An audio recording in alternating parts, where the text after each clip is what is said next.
Welcome to this Freedom Scholars Award event. My name is Dr. Taisha Thompson, and today we're presenting Dr. Nneka Dennie's presentation, We Should Do More and Talk Less, Mary Ann Shadd Cary and Early Black Women's Radicalism.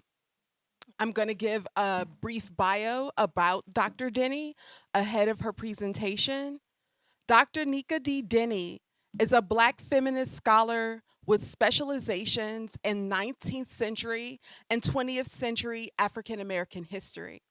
She is an assistant professor of history, core faculty in Africana Studies, and affiliate faculty in Women, Gender, and Sexuality Studies at Washington and Lee University.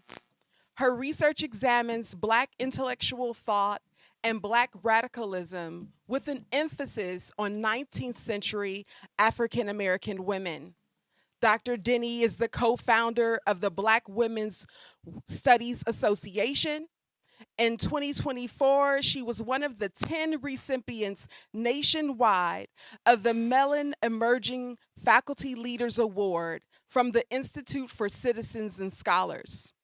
In 2025, her first book, Mary Ann Shadd Cary, Essential Writings of a 19th Century Black Radical Feminist, was awarded the Modern Language Association Prize for Bibliographical and Archival Scholarship.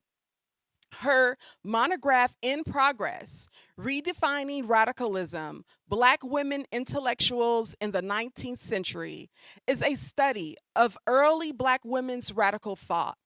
Dr. Dennie's research has been supported by fellowships at Pennsylvania State University, Davidson College, and the Massachusetts Institute of Technology.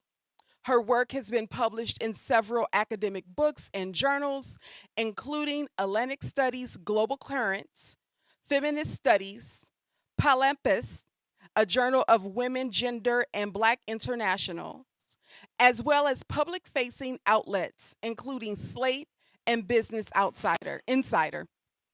Dr. Dennie earned her PhD in African American Studies at the University of Massachusetts Amherst and completed her BA in Political Science with honors in Africana Studies at Williams College. Let's give a warm welcome to Dr. Dennie.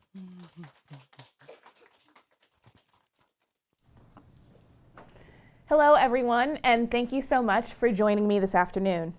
Before I begin, I would like to thank the Center for Humanities, the Office of the Dean, and the Department of English for hosting me, with special acknowledgments to Dr. Taisha Thompson and the Freedom Scholars Award. Congratulations again for coordinating my visit. I'm very excited to share with you my talk today, titled, We Should Do More and Talk Less, Mary Ann Shadd Cary and Early Black Women's Radicalism. Shadd Cary is one of my favorite historical figures, and as we enter the final days of Women's History Month, I'm particularly excited to discuss her life and legacy with you all. I find Shadd Cary to be fascinating for any number of reasons. She was the first Black woman newspaper editor in North America, the first woman editor in Canada, and the first Black woman to enroll in law school in the United States. But perhaps the most compelling lesson that I have learned from Shadd Cary is this: Black women have been saying the same thing for 200 years. Now, don't get me wrong. In many ways, African Americans' lives look very different than they did during the 1800s. Black intellectuals and activists delivered lectures, published in newspapers, created their own organizations, and held conventions to debate the most pressing issues of their day, namely slavery and abolition. They addressed concerns that were very specific to their time and their political context. But in many ways, Black thinkers more broadly, and Black women in particular, participated in rich discourse on topics that transcend time and space, although they were writing and speaking during the 19th century. They examined the meanings and limitations of American citizenship. They demanded that Black workers be compensated appropriately for their labor. They insisted on the importance of African American education. They fought for the right to vote. They debated what role Black women should play in addressing racism. They considered what methods would be best suited for improving Black people's daily lives. They questioned the efficacy of electoral politics. They critiqued white supremacist Supreme Court decisions, and they explored what it truly means to be free. All of these are questions that have continued to animate the concerns of Black writers and thinkers during the 20th century and even today during the 21st century. So, in the spirit of situating Shadd Cary within women's history and African American history at large, today I invite you to think about how we might hear echoes of Shadd Cary's words in the contemporary moment. Let's have a quick show of hands. Has anyone heard of Shadd Cary before today? That is A-okay and completely understandable. I didn't hear about Shadd Cary or learn about her until I was in grad school. So for all of you who are undergrads, you are already doing better than me. Well done, shout outs to y'all. So let's do one more show of hands. Who recognizes this gentleman on the slide around the room now? Right, most of us, almost everyone. This is Frederick Douglass. Now we're cooking, right? So Frederick Douglass is the most photographed man of the 19th century, and he is a famed abolitionist. We're going to start off today by looking at a few snapshots from Shadd Cary's decades-long relationship with Douglass. Then we'll move on to other elements of her work. In January of 1849, Shadd Cary wrote one of her earliest surviving works, a letter to the editor that was published in the North Star, Frederick Douglass's first newspaper. It was published 2 months later. Shadd Cary begins by stating that although she lives in a different state, quote, "Still, in anything relating to our people, I am insensible of boundaries," end quote. This is a statement that would continue to ring true throughout her lifetime, as she not only crossed geographic boundaries, but also pushed the boundaries of what Black women should be and say and do. The remainder of the letter goes on to explain what she thinks Black people need to do in order to improve their condition. Shadd Cary sounds frustrated, and understandably so. At the point in time when she was writing, approximately 3.2 million African Americans were being held captive in slavery, and only 435,000 were free. Black activists began holding conventions in 1830 where they would deliver speeches, debate issues that were pertinent to African Americans, and pass assorted resolutions. Yet, 19 years later, in Shadd Cary's view, this was still not enough. She explains, "We have been holding conventions for years, have been assembling together and whining over our difficulties and afflictions, passing resolutions on resolutions to any extent. But it does really seem that we have made but little progress considering our resolves. We have put forth few practical efforts to an end. I, as one of the people, see no need for our distinctive meetings if we do not do something. We should do more and talk less." Shadd Cary did not discount the value of conventions nor public discourse. Indeed, she would later become a delegate to an 1855 colored convention, deliver public lectures, and found a newspaper called the Provincial Freeman, which were all important vehicles for talking about social issues. Nevertheless, Shadd Cary was of the view that these conversations must be accompanied by other forms of action. Her declaration that we should do more and talk less is emblematic of her approach to her own writing and activism over the next 40 years. Frederick Douglass's decision to publish Shadd Cary's 1849 letter may have been the first time he helped to amplify her work, but it certainly was not the last. The following month, for instance, he published an excerpt of her pamphlet, Hints to the Colored People of the North, alongside a review of her work. 6 years later, in his other newspaper, aptly titled Frederick Douglass's Paper, he published a letter to the editor that summarized Shadd Cary's recent lectures on Canadian emigration. Then, in 1871, Frederick Douglass wrote a letter to Shadd Cary in which he indicates that he will happily publish an article in the newest iteration of his newspaper, The New National Era, announcing her upcoming lecture tour. Now, if you're keeping track, we're on at least the third newspaper from Frederick Douglass, right? So if we're thinking about American literary history, I think that he offers a useful example for how we might see different versions of Black thought emerging time and time again, and also consider some of the challenges that might have led to the dissolution of some of these newspapers.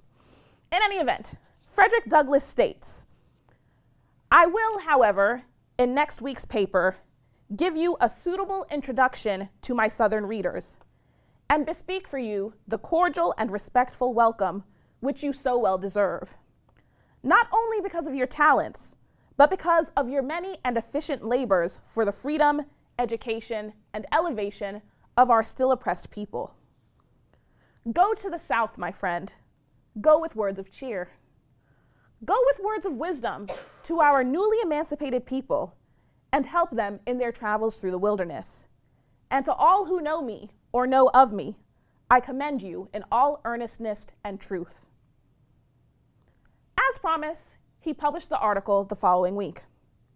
This newspaper, the New National Era, continued to offer Shadd Cary opportunities to circulate her ideas as it published other works by her in 1872.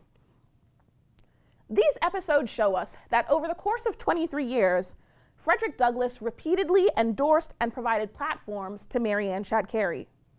The two activists had a decades-long relationship. But what does it mean for our understanding of Black history that many people don't even know Shadd Cary's name?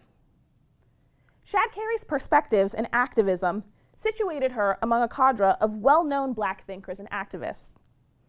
Despite the longevity of her career and breadth of her activism, she has yet to be widely regarded as an intellectual equal to some of her contemporaries, such as Frederick Douglass, Martin Delany, and Frances Harper, even among scholars of African American women's history.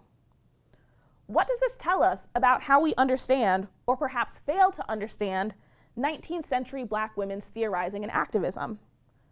And more importantly, what can we do about it? I suggest that there are two main things we can do. First, we can learn more about who Shadd Cary was and what she did. Next, we can analyze her ideas. If we do nothing else, these are the two main things I would like for us to accomplish today.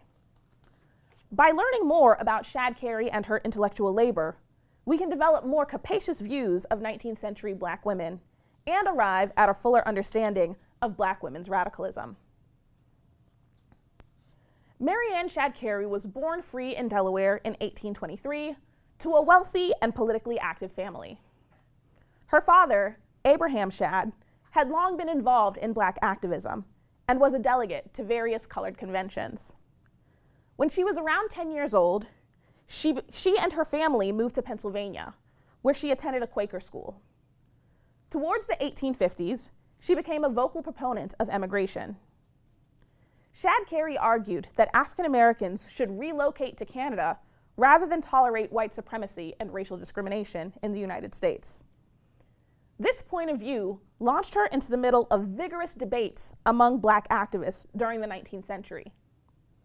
Some, like Shadd Cary, advocated for free Black people and fugitives from slavery to flee to Canada. Some instead looked to other locations, like Haiti and Africa. Others were entirely opposed to the idea of leaving the US, as they were of the view that Black people should not have to leave the country that they built in order to have equal rights.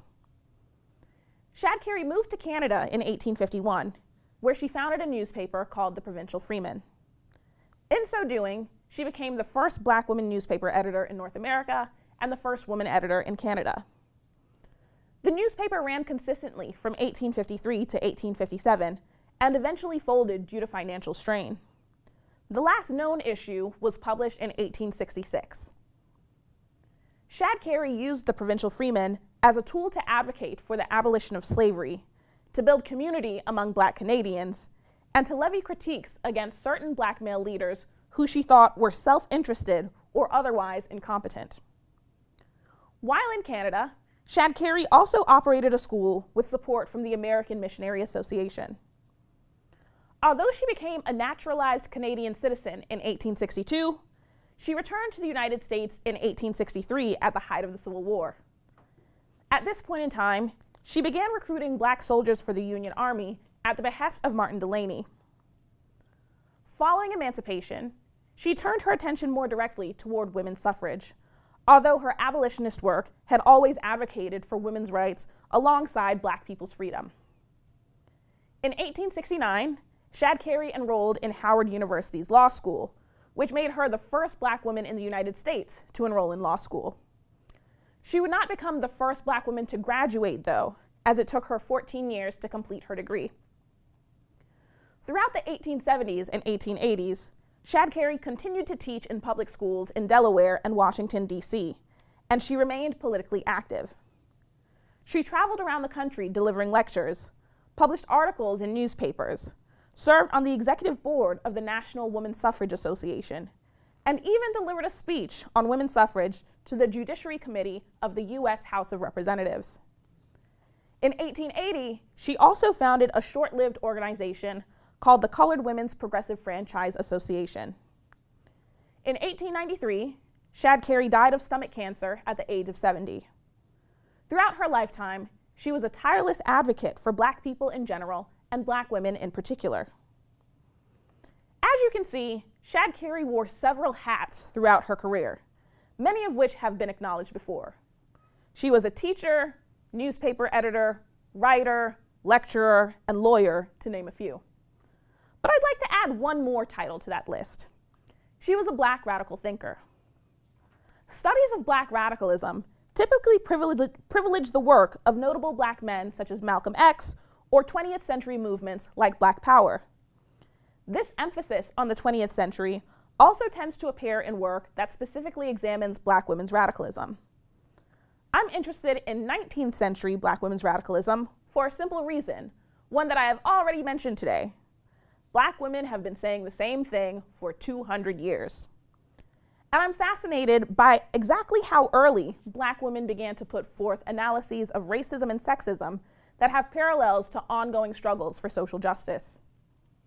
Shadd Cary grants insight into an earlier period of Black women's radicalism, one that warrants further attention. Given the ways that Black radicalism has been theorized and practiced by different people at different points in time, I prefer to think not of Black radicalism as a cohesive ideology, but of Black radicalisms, in the plural, as a set of overlapping ideologies and methods oriented towards securing Black people's political, economic, and civil rights. Black radicalism holds a variety of meanings in the 19th, 20th, and 21st centuries. 19th century Black women in particular conceptualized and enacted their own forms of Black radicalism, often in ways that explicitly critiqued masculinist notions about citizenship, and in ways that predated Marxist interpretations of race and labor that grew popular during the 20th century. As such, I frame Black radicalism as the convergence between three ideals. First, recognizing the multi-layered forms of oppression that target Black communities. Second, critiquing micro and macro level manifestations of anti-Blackness and white supremacy. And third, articulating or acting on a desire to realize change on behalf of Black communities. This framing is one that is expansive enough to recognize that Black radicalism involves both theory and praxis, that there are different forms of Black radicalism, and that Black radicalism itself changes over time. Scholarship on Black feminist nationalism by Patricia Hill Collins, Rosalind Terborg Penn, and Teresa Zakodnik influences my understanding of Black women's radicalism in general and Shadd Cary's work in particular.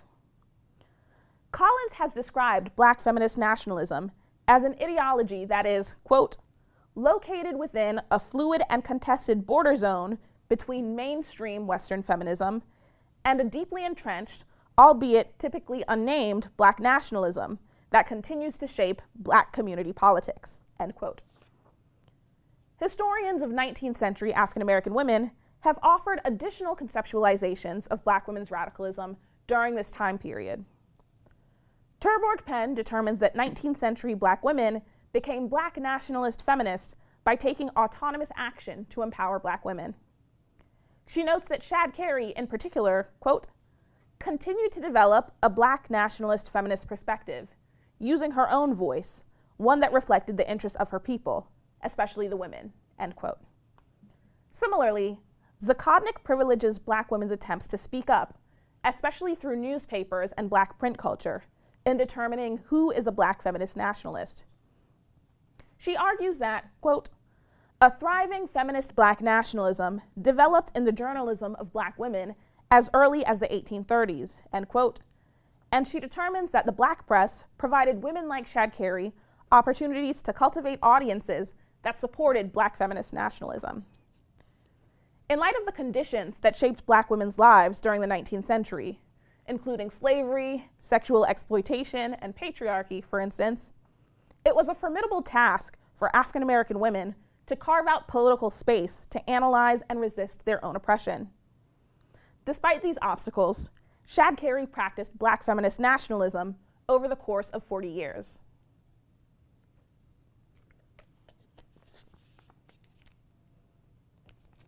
For the remainder of our time together, I'd like to focus on a guiding question. How do we locate black women in early black radical thought? Mary Ann Shadd Cary shows that 19th century black women's mobilizing allowed them to develop strategies and ideas that black women thinkers and activists would continue to engage into the 19th century and beyond. These strategies and ideas would later become central to black radicalism and, as I argue, were in fact markers of 19th century black women's radicalism in their own time. Black women abolitionists embraced several tactics like delivering lectures, writing newspaper articles, and joining organizations to articulate their views.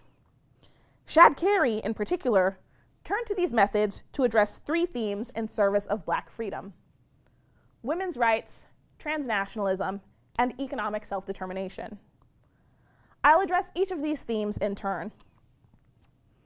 Throughout her career, Shadd Cary was of the view that anything a man could do, she could do too.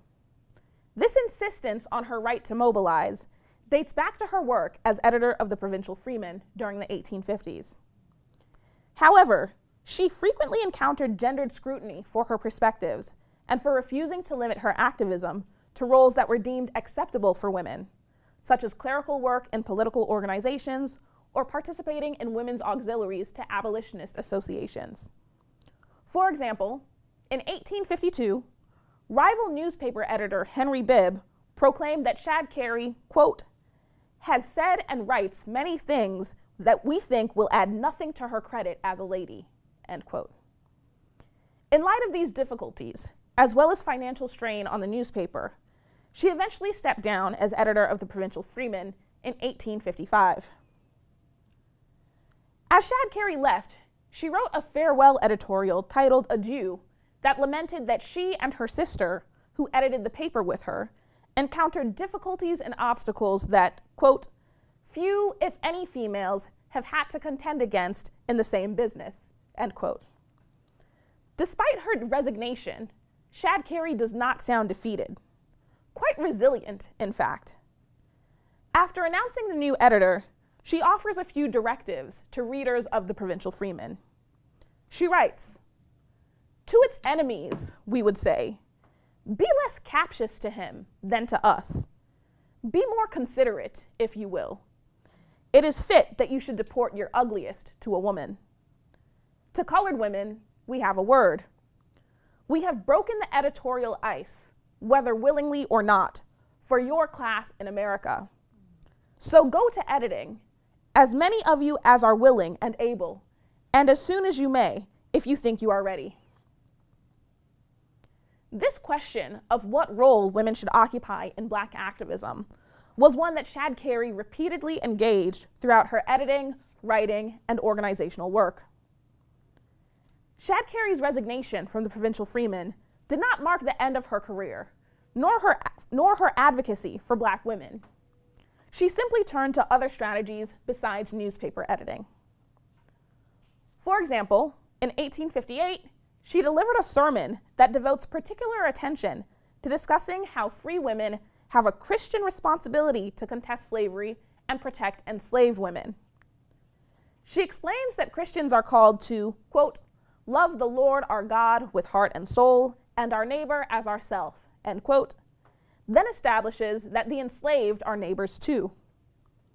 Shadd Cary then draws on dominant conceptions of women's morality as she encourages women to champion abolition.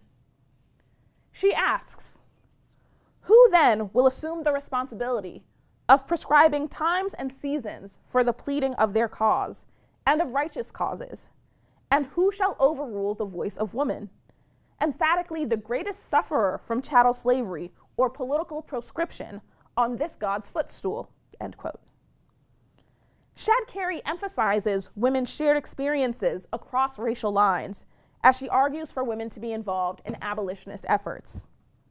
She then argues that, quote, the spirit of true philanthropy knows no sex, end quote, while making the case for women's political activity on the basis of their religious obligations. According to Shadd Cary, free women, whether black or white, must challenge slavery in order to fulfill their Christian responsibilities to their neighbors and also to fulfill their feminine moral responsibilities to enslaved women. Shadd Cary continued to analyze the intersections of race and gender in the years immediately following the abolition of slavery. In 1869, she co-authored a report on women's labor for the Colored National Labor Convention. This document discusses the necessity of expanding black women's labor opportunities.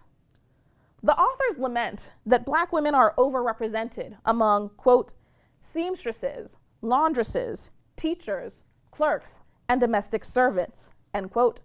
Then it issues recommendations for how black women's labor could help facilitate the transition from slavery to freedom. The report devotes particular attention to freed women's newfound labor prospects, noting, quote, no women have had a sadder and more varied experience than thousands who have labored in the fields of the South, and to such we would say, engage in agriculture. Bring to the pursuits of freedom the knowledge of husbandry learned when in bondage, and make it magnify and beautify your present improved condition, end quote. The report then implores black women to empower themselves by learning new trades and pursuing the vote. Despite black women's limited labor opportunities, Shadd Cary and her co-authors affirm that they are pleased with women who, quote, in the face of a discouraging public opinion, now agitate the elective franchise for women, end quote. The report on women's labor illustrates that in the midst of Reconstruction, the period following the Civil War, when the U.S. was tasked with integrating its newly freed black population into the American citizenry, Shadd Cary deployed a black feminist nationalism that centered black women's labor and political activity. Shadd Cary's discussions of transnationalism offer further insight into the ways that 19th century black women put forth black radical positions.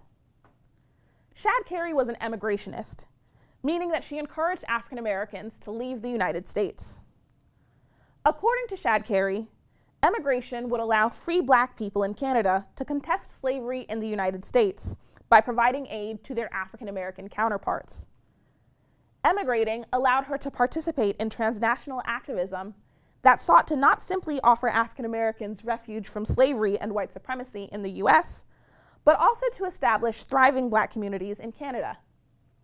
In her publications, Shadd Cary offered both theoretical and practical analyses of how to emigrate and what impact emigration would have on the lives of African Americans and newly arrived Canadians. In an 1854 article published in the Provincial Freeman, titled Are Free Colored Emigrants?, Shadd Cary outlines the various positions that free black people hold regarding emigration. She notes that, quote, there are the anti-emigrationists on the one hand, the men who think nothing, say nothing, do nothing, in affinity with the anti-emigrationists. The emigrationists who wish to set up a nation of their own, and the men who love liberty too well to remain in the States, but would not agree to an exclusive nationality. As Shadd Cary states, the way to guarantee black people's liberty is not to agree to an exclusive nationality, or in other words, to be a citizen who is committed to a single country. Rather, in Shadd Cary's estimation, black people's freedom rests upon the adoption of a transnational identity and black people's willingness to transcend the boundaries of the nation state, whether through emigrating or forging transnational racial solidarity among black Americans and black Canadians. Shadd Cary ultimately suggests that for African Americans to truly be free, they must leave the United States. This position is closely related to other Black nationalist ideologies that were later popularized during the 20th century, such as repatriation and separatism. While Shadd Cary was not a racial separatist and advocated for racial integration in Canada, she nevertheless recognized that Black Americans must separate from the United States in order to escape structural racism. Shadd Cary advocated for emigration, not simply so that African Americans could avoid racism in the United States, but also so that they could advance the cause of abolition. The notion that emigration was an abolitionist strategy repeatedly emerges in her writing and lectures during the 1850s. For instance, in a plea for emigration, Shadd Cary determined that, quote, "In no more effectual way could a check be given to the encroachments of slavery on free soil," end quote, than by emigrating. She affirmed that, quote, "An extensive emigration by the free colored people of the United States would affect the institution of slavery," end quote, by forestalling its growth, thereby facilitating abolition.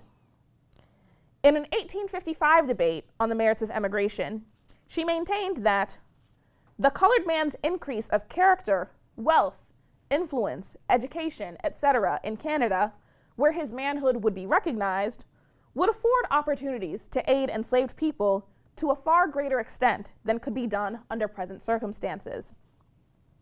Shadd Cary reiterated this point in an 1856 article where she claimed that activists like herself, quote, "maintained that by emigration, they would be enabled to do anti-slavery work more effectually," end quote.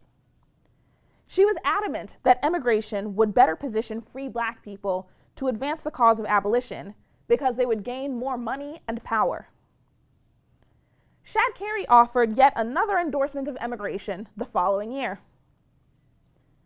In March of 1857, the Supreme Court issued its infamous Dred Scott decision. The decision essentially contained three parts. First, the Supreme Court ruled that enslaved African Americans who entered free states and territories were not granted their freedom upon entry. Second, it ruled that African Americans were not citizens of the United States. Third, it ruled that the Missouri Compromise, which restricted the expansion of slavery beyond a particular latitude line, was unconstitutional. Approximately 1 month later, in a newspaper article titled "Meetings at Philadelphia," Shadd Cary offered a succinct reflection on how Black and white activists should address racial inequality. In response to a meeting that was held, quote, "to express condemnation of the Dred Scott decision," end quote, she writes, "The resolutions are strong and pointed, but why not go farther? This is not the time for strong words only. When all realize the yoke so forcibly as now, why not act? Protests are well enough in their way, but to be of effect, they must point to determined action," end quote. Shadd Cary was adamant that the United States was beyond redemption, as she encouraged her American readership to, quote, "leave that slavery-cursed republic," end quote. She asks, "Your national ship is rotten, sinking. Why not leave it? And why not say so boldly, manfully?" Shadd Cary then advocates for emigration to Canada or Britain while reiterating her skepticism about the efficacy of meetings held by, quote, "respectable, free, and independent colored citizens who claim to believe in the United States Constitution," end quote. Now, this article is one of my favorite pieces by Shadd Cary, probably my favorite of all time, because she has a lot of one-liners in here, right? Some of this language she's using is really strong. Leave that slavery-cursed republic, your national ship is rotten sinking. She's also kind of skeptical about the value of the Constitution and what the Constitution can actually offer to African Americans. So the kind of biting tone that she has in this piece, I think, is really emblematic of the approach that she tends to take sometimes, and is perhaps unusual for how we might normally think about the ways that 19th century Black women communicate, right? If you're familiar with the politics of respectability or these sort of Victorian gender ideals, some folks might suggest that 19th century Black women tended to use some of this religious language or other more conservative gender norms in order to articulate their views. But we see Shadd Cary completely casting that approach to the side. Instead, she's using this really forceful militant language, encouraging people to leave the United States. This article sheds light on Shadd Cary's early Black radical politics through its discussions of slavery, Black activism, and emigration. The resolutions developed at the meeting were not sufficiently militant for Shadd Cary, who believed that verbal or written statements must be coupled with pointed action in order to effect change. This is reminiscent of her claim 8 years prior that, quote, "we should do more and talk less." Furthermore, she maintained that the United States' failure to guarantee African Americans equal political rights was not one that is replicated elsewhere, such as Canada and Britain. The solution, therefore, was for African Americans to emigrate. Shadd Cary's indictment of racism in the United States was not simply a critique of slavery and white supremacy, but also a critique of the American nation-state itself. Her demands for stronger resolutions and action, coupled with her calls for emigration, jointly evidence Shadd Cary's early Black radical positions. I'd now like to address the last of our three themes, economic self-determination. Emigration was attractive in part because it would shield Black people from racial discrimination without restricting their labor. This, to Shadd Cary, was one of the main advantages of having a transnational approach to American racism and one of the main advantages of emigration. According to Shadd Cary, leaving the United States for Canada would enable Black people to have greater control over their labor and ultimately achieve economic independence. As Shadd Cary explains in A Plea for Emigration, in Canada, Black people could pursue myriad labor opportunities. She states, quote, "Colored men prosecute all the different trades, are storekeepers, farmers, clerks, and laborers," end quote. She also maintains that race does not impact how other Canadians judge the quality of Black people's work. Shadd Cary contends that in Canada, no man's complexion affects his business. If a colored man understands his business, he receives the public patronage the same as a white man. He is not obliged to work a little better and at a lower rate. There is no degraded class to identify him with. Therefore, every man's work stands or falls according to merit, not as is his color. It becomes clear from A Plea for Emigration that to Shadd Cary, emigration is desirable because it would empower Black people to control their labor and achieve greater financial independence from whites. Her desire for Black economic self-determination stemmed from the ways that slavery and white supremacy had long denied Black people autonomy over their labor. For Black people to choose when to work, how to work, and how they would be compensated was an ambitious and incredibly meaningful goal in 1852, especially considering the tight grip that slavery had on the country at this point in time. Shadd Cary later expanded on her analyses of labor and economic self-determination that she first introduced 2 decades prior. Throughout Reconstruction, she was concerned with how the transition from slavery to freedom would impact Black people's economic standing as free citizens of the United States. In 1872, she published a pair of letters titled Letters to the People No. 1 and No. 2, Trades for Our Boys in the New National Era, which was, as a reminder, Frederick Douglass's newspaper, one of many. The letters demanded substantive labor opportunities for African American men and encouraged African American women to become politically active. In the first letter, Shadd Cary establishes that although Black men have diligently sought gainful employment, quote, an unrighteous public sentiment excludes them from the workshops. The doors are not only closed by individual bosses, but society combinations supplement the injustice by voting exclusion, end quote. The letter then explains that African American tradesmen perform work that is equal in quality to that of immigrants and white Americans, yet they receive so few customers that few apprentices learn new trades. Despite her critiques of white supremacy, Shadd Cary holds African Americans partially responsible for their own economic and political standing. She argues that, quote, the opposition by Americans is not the only cause of this sorry state of things, though mainly so. Indifference on the part of leading colored men and the death-like silence of colored women contribute to it, end quote. Shadd Cary determines that the failures of African American leaders, in addition to black women's abstention from political affairs, have coalesced with American racism and further jeopardized black people. She compares white women's political participation to black women's, stating that, quote, white women are to the front with white men in the work as having a common mission. They even unite in our exclusion. Shadd Cary then implores, quote, our poor, tongue-tied, hoppled, and scarlet-colored women, black ladies, to let the nation know how they stand.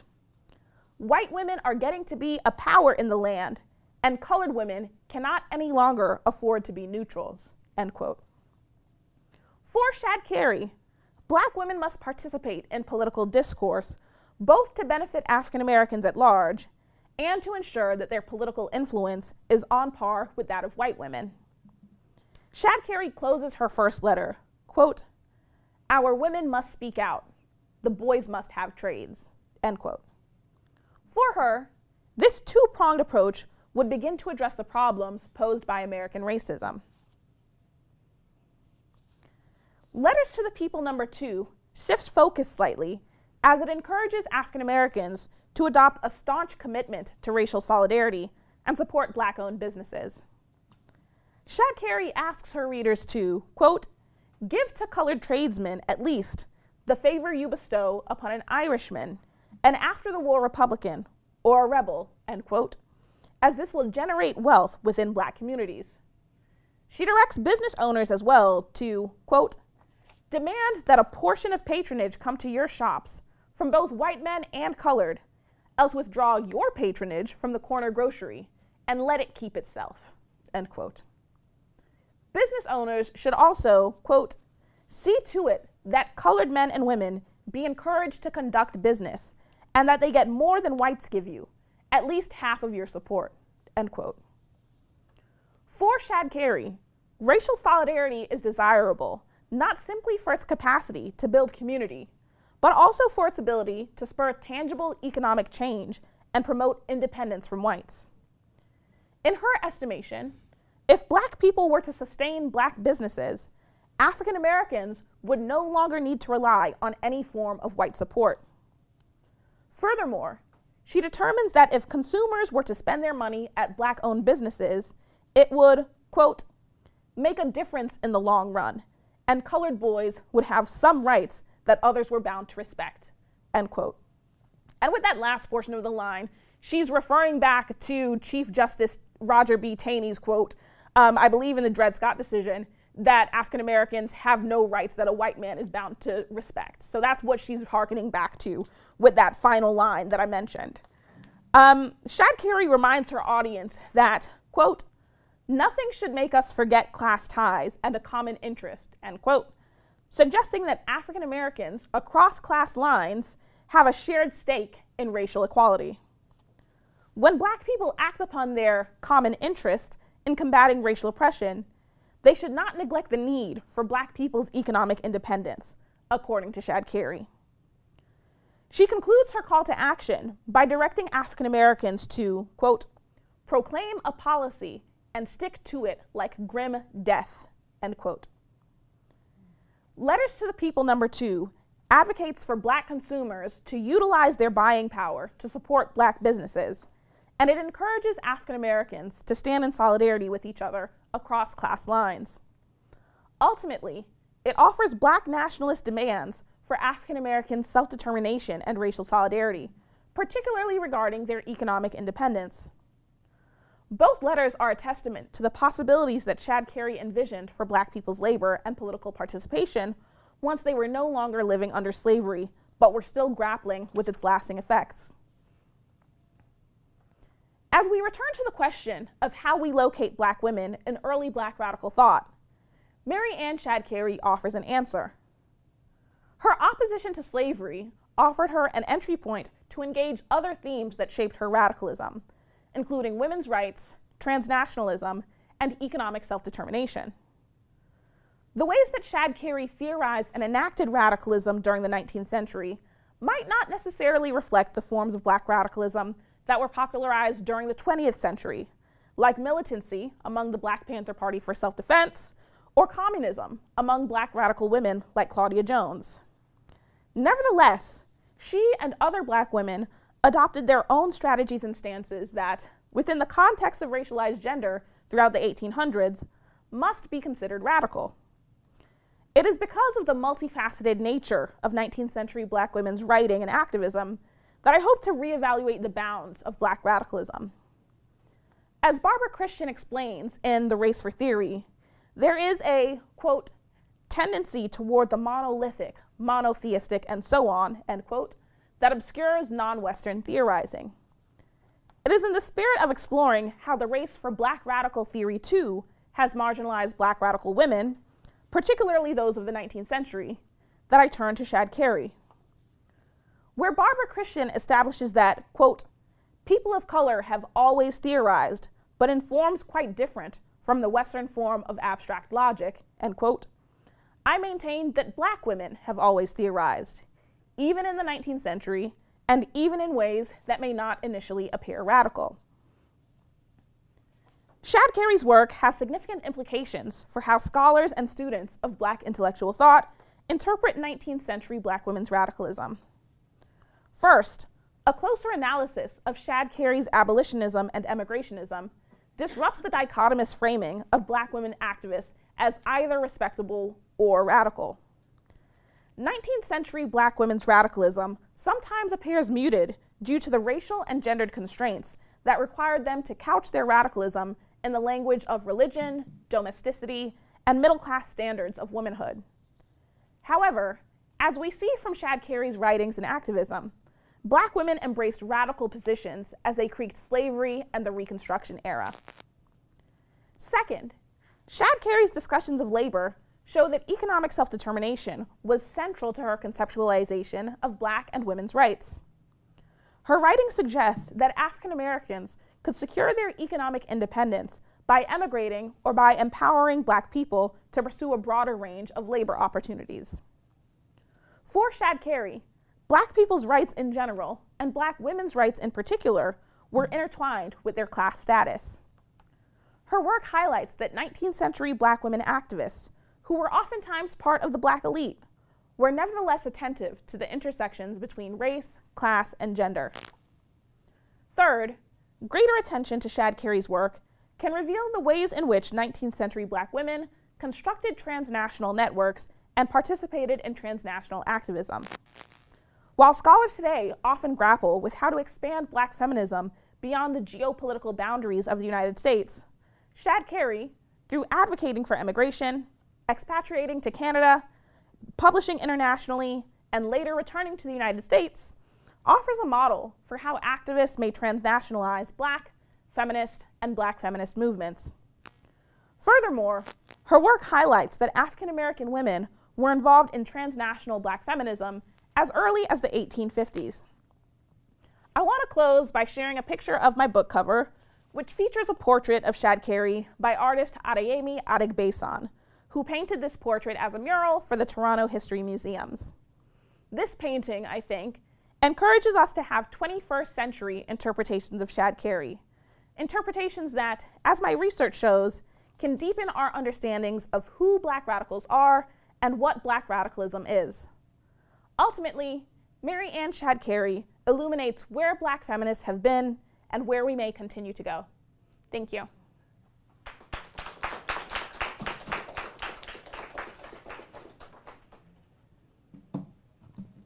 Thank you for your stimulating talk, Dr. Dennie. Do we have any questions from anyone in our audience?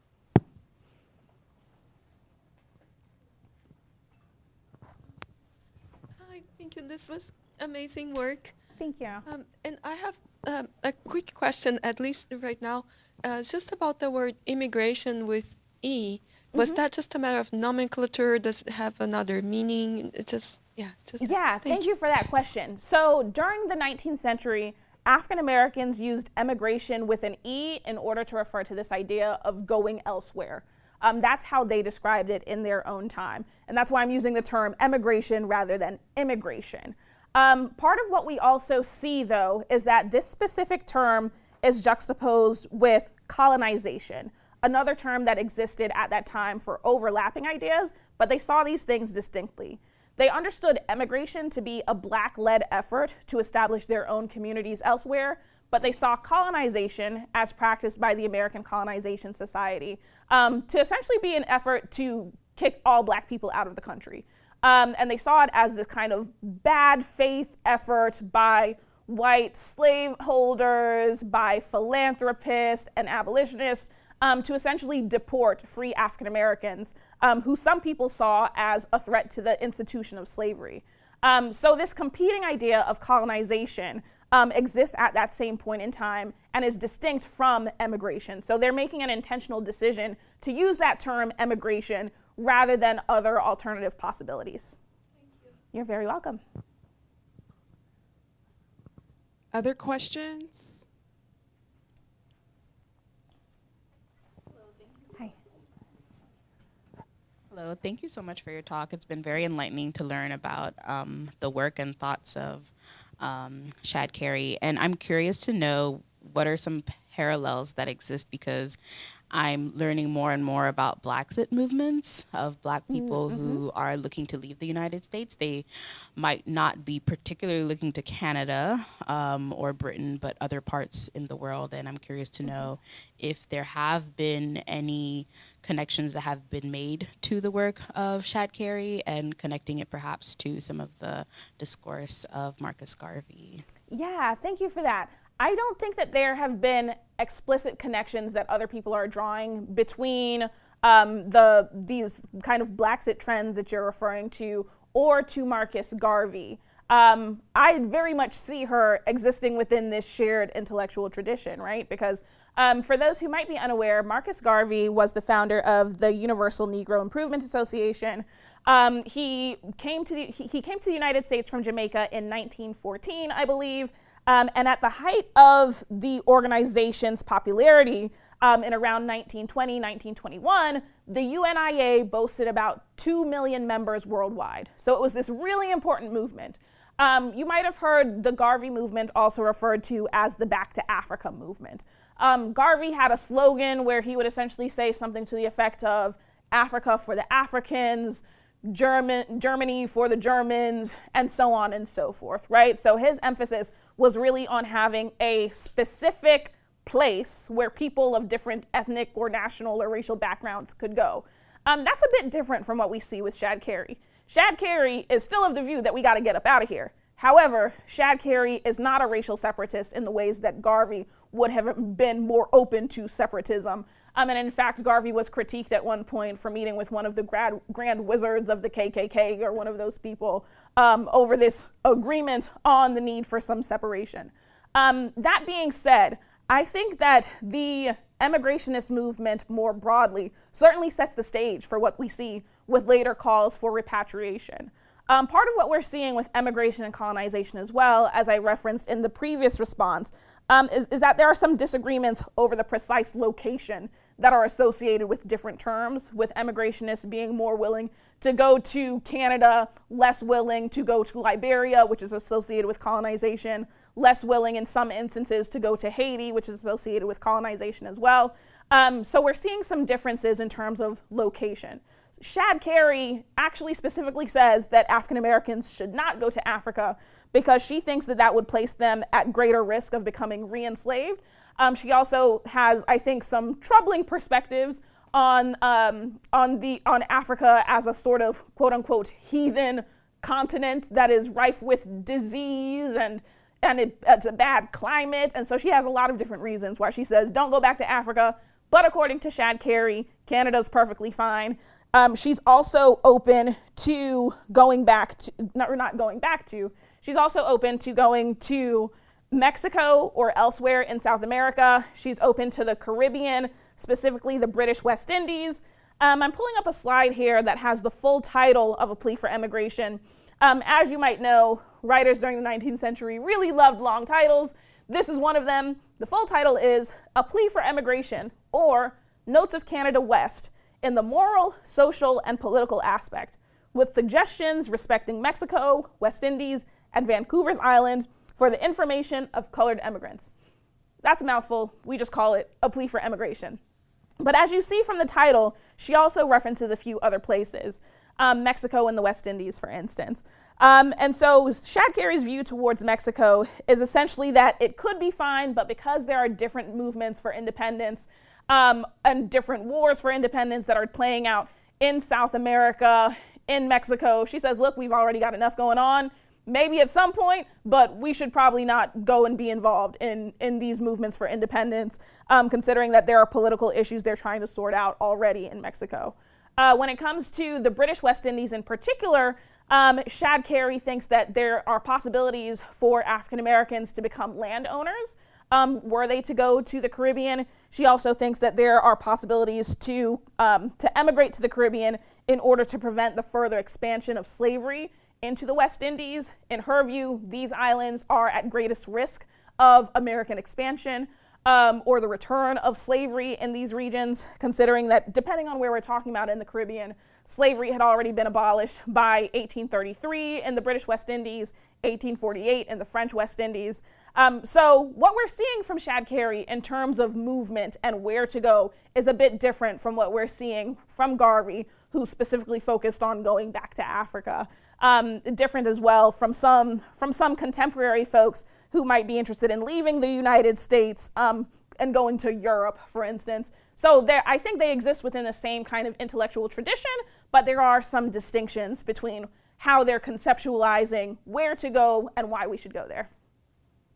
I have a follow-up question, if Please, you may. go ahead. Do you know anything about some of the people who may have followed her emigration ideals and actually did move, and what do we know about them if they established themselves in Canada or the British West Indies or Mexico or elsewhere? Yeah, so there were quite a few. I'm tempted to say that estimates are that there were perhaps around 100,000 African Americans who went to Canada, not necessarily following Shadd Cary in particular, right, because this was a broader conversation that other folks were having at this point in time, but in terms of fugitives from slavery who fled north and decided to keep going until they reached Canada. One of the other prominent figures who I mentioned, the one who said that Shadd Cary writes and says many things that we think shall add nothing to her credit as a lady. He's another prominent figure who had a newspaper, and he too came from the United States, relocated to Canada. So there's a really robust discourse that's taking place at this point in time as people are also trying to establish various kinds of support for African Americans who are going to Canada. Part of the reason why Bibb and Shadd Cary had problems with one another is that he organized the Refugee Home Society, which essentially attempted to provide aid to people who fled the United States and came to Canada. Shadd Cary had a lot of critiques of the Refugee Home Society. She says in one of her pieces, for instance, that he's essentially begging, and she doesn't think that that's a good look. She also says he's giving people old clothes that are kept in a barn, that the horses have trampled on and the chickens have clucked at. So the two of them do not get along very well. And then she shows up in Canada as a relatively young woman and just kind of blasts onto the scene, making these critiques, starting her own newspaper, rather than respecting the established order of things. So there were other people who went to Canada, some of whom remained, some of whom, like Shadd Cary, returned.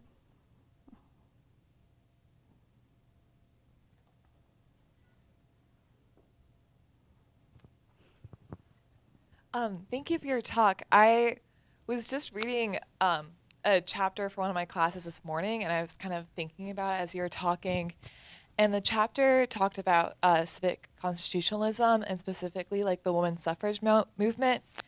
And it touched on how like the 15th Amendment allowing Black men to vote had varying reactions from the women's movement of, some people thinking, or someone thinking, Black men shouldn't even get the vote. Some people thinking that this was their time and that women's movement would come later. And then some people being frustrated, or someone being frustrated, like, if the vote is being extended, why shouldn't it be extended to all? I was wondering if you had any like information on specifically like what like radicalized Black women's kind of point of view was on this, like during that time period. Yeah, absolutely. So I mentioned in passing that Shadd Cary gave a speech to the Judiciary Committee of the U.S. House of Representatives in 1872.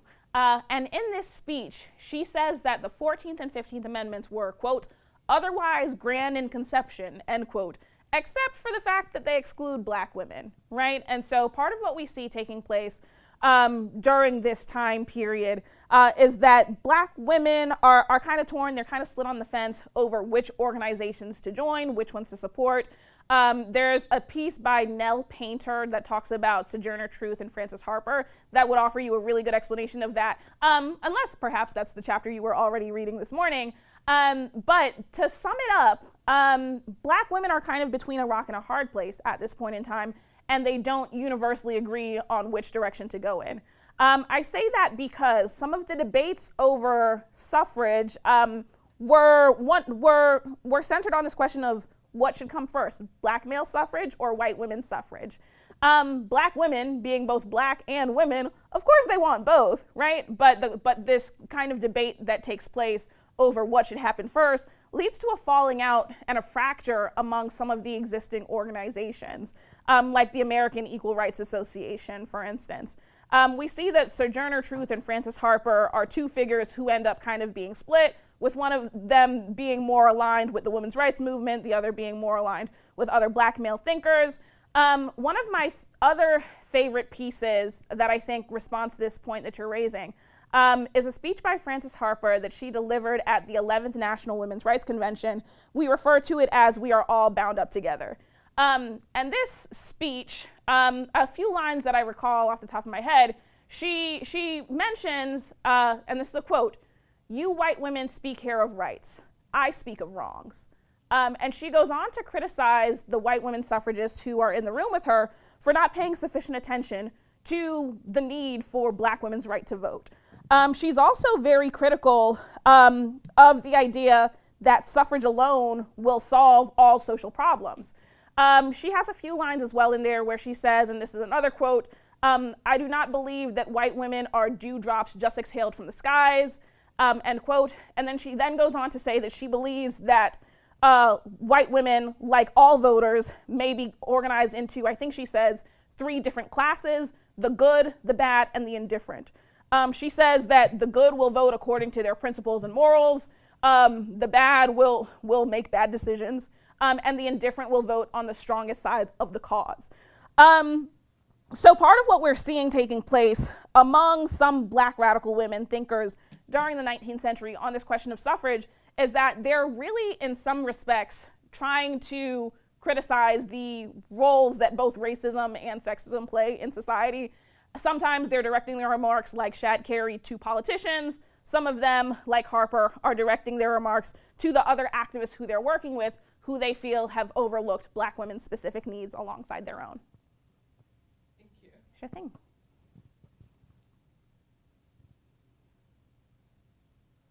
Other questions?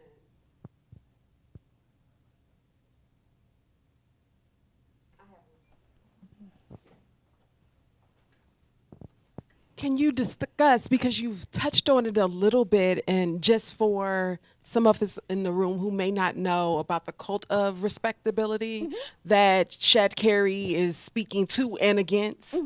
Yeah, absolutely. So what Dr. Thompson is referring to goes by a few different names. Some people might call it the cult of domesticity. Others might call it the cult of true womanhood. And this essentially suggests that in order to live up to women's full potential, in order to be a good, proper 19th century woman, you should be pure, submissive, pious, and domestic. I'll address each of these in turn. Pure is referring to sexual purity. Submissive in terms of being submissive to men, whether those are husbands, brothers, or other male authority figures. pious. They're talking about Christianity specifically, not just being religious for any religious tradition, but what does it mean to be a good Christian? And domestic. Women are existing within the private sphere, not in the public sphere. They're not being active in these different public-facing roles or weighing in on political issues. Now, part of the problem that this poses for Black women in particular is that it's going to be impossible for them to be considered pious, pure, submissive, and domestic for a few reasons. One, Black women had long been hypersexualized, particularly given the prevalence of sexual exploitation that went along with slavery. Black women could not be considered pure. Next, Black women also could not be considered domestic. Black women have always had to work outside of the home. And because of, in part because of this sort of hypersexual idea as well, they are not existing within the private sphere because Black women's bodies have been treated as public objects, right? So Black women are automatically excluded from the cult of true womanhood or the cult of domesticity. Nevertheless, there are some women who attempt to affirm Black women's femininity by leaning into some of these points around piety, leaning into some of these points around purity, in order to try to affirm Black women's need for protection, particularly the protection of enslaved women, or at a later point in time after abolition, in order to advocate for Black women's rights. So a few examples that we might see of this have to do with Maria Stewart, for instance, who writes in a piece either in 1831 or 1832, how long shall the fair daughters of Africa be compelled to bury their minds and talents beneath pots and kettles? Right, so she kind of tries to use these ideas of Black women's gentleness in order to argue against the labor that they are forced to do as enslaved women. We might see a later version of Black women using the cult of true womanhood to their advantage with Anna Julia Cooper, who in 1892 writes what's widely regarded as the first Black feminist text, A Voice from the South.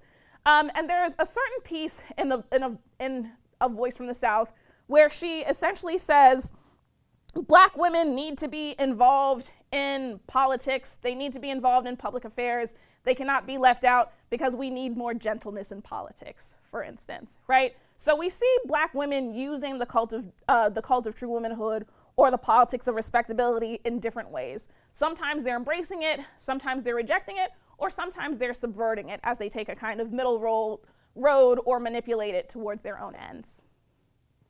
Because you mentioned Maria Stewart. Did Maria Stewart and Mary Ann Shadd Cary know each other? I don't believe so, Okay. right? I don't, off the top of my head, I'm not sure what year Stewart would have died, but she was active in Boston in the 1830s. Then she basically gets run out of town and disappears from public life. Mm-hmm. And so that would have taken place when Shadd Cary was around 10 years old. Okay. So by the time that we're seeing Shadd Cary writing, delivering lectures, and publishing, I don't know whether she would have been explicitly influenced by Maria Stewart, mm-hmm. or whether Stewart would have known of the work that she was doing later. And I guess that tracks that she wouldn't have, because if she was born in 1823, Mary Ann Shadd Cary, mm-hmm. then she, even though she's contributing to the discourse of,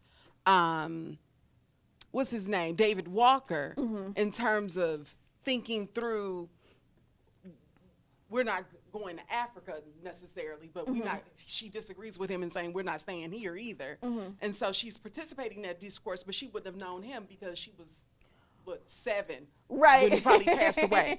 Okay, so that's good to mm-hmm. think through when you were mentioning both of them. I have another question, and it's quite a pivot. I was thinking through, I wrote it down. I said, how do you see Black radicalism departure from an alignment to or with larger American radicalism from their departure from the British, like larger mm-hmm. American independence? Because I'm thinking through this in terms of just freedom in the 17th and 18th century and how this looks today. Yeah, absolutely. Well, for Shadd Cary in particular, it looks very different, right? Because, we've got the American Revolution, the Boston Tea Party, where we got the United States, right? Forget these British folks, we're the U.S. now, whole new country. However, what Shadd Cary says, she has a piece called The Things Most Needed. And she writes that the things most needed are a good British education and British values. And she says that African Americans should put Yankee ways aside, right? She uses this term, Yankeedom, to kind of reject the attachment to the United States. And instead she says, like, look, like the Brits, they kind of got something right over there, right?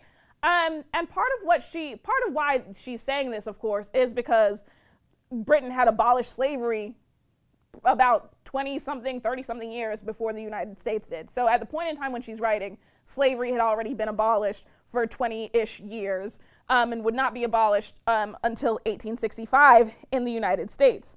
So we're seeing a very different take on Britain, and we're not seeing a critique of British imperialism from Shadd Cary either, right? There is certainly something to be said about the uncritical support for or affinity towards the British that Shadd Cary writes about.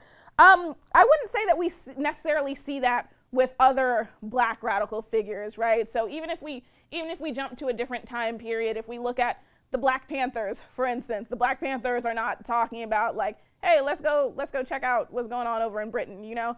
They got something really right over there. But nevertheless, we are seeing, I think, a different interpretation from Shadd Cary, at least, where she's kind of combining this attraction to the British, and she believes in the possibility for the British Crown to offer protection to African Americans and guarantee their rights of citizenship. We're seeing that from Shadd Cary in a way that we very much do not see from other radicals. Any other questions? Thank you. Sure thing.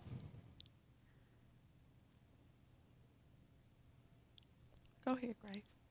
Sorry, kind of similar to my last question, but kind of like going forward in history, when the civil rights movement was happening in the 1960s, and then the women's movement was kind of getting pushed through a little bit in the 1970s with like Ruth Bader Ginsburg and her court cases, and then the ERA.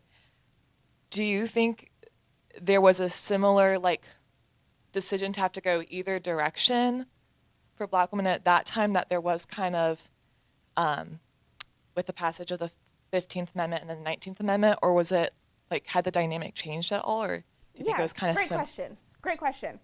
So this very dynamic and this specific time period that you're talking about is exactly why we see the emergence of what we today call Black feminism, right? Particularly if you look at the Combahee River Collective statement, that talks about this precise phenomenon you're describing, where Black women feel as though they have been excluded or marginalized within the civil rights movement, within Black power, within the women's lib movement of the 70s. So what they establish in the Combahee River Collective statement is that Black feminism and Black women's struggles are distinct from but overlap with those of Black men and those of white women. They also write specifically in this statement that their feminism cannot look like the feminism that white women have practiced, because Black women need to work with Black men, their brothers, their husbands, their family members, their community members. So they say that we cannot have the kind of gender separatism that has informed the women's lib movement, because we are trying to address both racism and sexism. That means we need to work alongside Black men in a way that white women during that movement that you're referring to did not feel the need to work alongside white men in the same fashion, right? So they're also talking about the kinds of gendered experiences that they experienced that they had within the civil rights movement and within Black power. If you take a look at a piece called Women, Power, and Revolution by Kathleen Cleaver, I want to say, she also talks about this phenomenon. And she was part of the Black Panther Party, and she says in this piece that women were sometimes asked, well, like, what do you think a woman's role is in the Black Panther Party or in the Black Power movement? And her response is, it's the same as everyone else's. We are here to fight for liberation. And she also writes in that piece that Black women did not think that the gender question was primary within the Black Power movement or within the Black Panthers. They understood that they had to prioritize something else, or they felt that they had to prioritize something else.